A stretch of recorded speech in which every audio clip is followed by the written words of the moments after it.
જય શ્રી કૃષ્ણ બધાને। બાળકોને હવે ગેમ ઝોન છોડાવી અને મૂવી એરિયામાં લઈ જવા એ મોટો ટાસ્ક બની ગયો હતો, કારણ કે બાળકોને હવે ગેમ ઝોન છોડવો ન હતો અને મૂવીનો ટાઈમ થતો આવતો હતો। અમે પણ એક આઈડિયા કર્યો, તેમને ફોટા પડાવવાની લાલચ આપી તે રીતે તેમને દૂર લઈ ગયા। અને આમ પણ આ ફોટા, આ મેમરીઝ આગળ જતાં આપણને યાદ આવવાની છે કે આવો સરસ સમય સાથે પસાર કર્યો હતો। સાથે અમે ક્રિસમસ ટ્રી પણ જોયું અને બાળકોને કીધું કે આ ભલે ક્રિસમસ ટ્રી રહ્યું, પણ આજે છે તુલસી પૂજન દિવસ। અને જે પિક્ચરનો સૌથી વધારે ઇંતજાર હતો તે ધુરંધર ચાલુ પણ થઈ અને જોવાની પણ મજા આવી અને તેને પૂરી પણ કરી। ત્યારબાદ અમે નીકળી ગયા ભાવનગરની બજારો એક્સપ્લોર કરવા। ખરેખર હું ભાવનગરને ત્યાં ખૂબ જ મિસ કરી રહી છું। મહિનાઓ બાદ હું ભાવનગરની બજારોમાં આવી રીતે નીકળી હતી અને અમે પહોંચી ગયા ડિમ્પલમાં।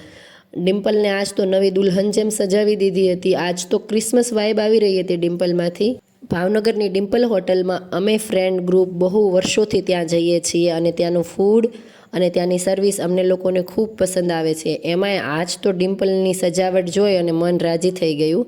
અમે શિવાને કીધું કે ચાલ મેનુમાંથી કંઈક ઓર્ડર કર, પરંતુ એને જોતા હતા મંચુરિયન તો હતા નહીં, તો અમે લોકોએ પિઝા, પાવભાજી વગેરે મગાવીને બસ હવે શું, એટલી બધી ભૂખ લાગી હતી કે હવે તો માત્ર તૂટી પડવાનું હતું। અને આમ પણ અમે વાતો કરતા જતા હતા કે કેટલા સમય બાદ આપણે લોકો મળ્યા છીએ અને હવે આવનારા કેટલા સમય બાદ મળીશું તેનું કાંઈ નક્કી નથી। આવો સરસ પોતાના ફ્રેન્ડ સાથે સમય વિતાવવો એ પણ આજના દોડધામ ભર્યા જીવનમાં એક અચીવમેન્ટ જ છે।